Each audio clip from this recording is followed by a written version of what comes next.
మన ఇంగ్లీష్ లాంగ్వేజ్లో కమ్యూనికేట్ చేయడానికి ప్రస్తుతం జరుగుతున్న పనులు, గతంలో జరిగిన పనులు, భవిష్యత్తులో జరగబోయే పనులను మనం చెప్పగలిగితే సరిపోతుంది అనమాట.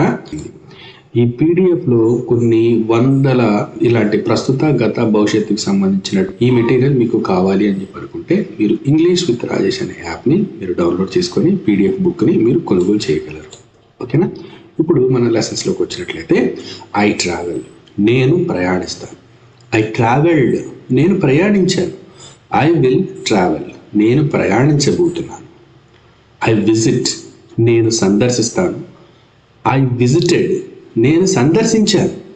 ఐ విల్ విజిట్, నేను సందర్శించబోతున్నాను.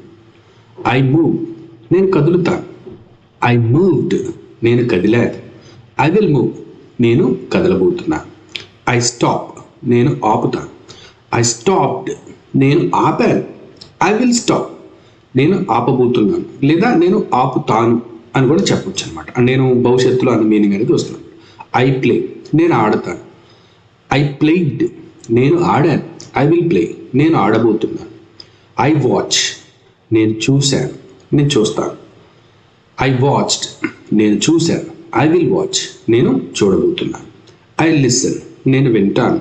ఐ లిసన్డ్, నేను విన్నాను. ఐ విల్ లిసన్, నేను వినబోతున్నాను. ఐ హియర్, నేను వింటాను. ఐ హర్డ్, నేను విన్నాను. ఐ విల్ హియర్, నేను వినబోతున్నాను.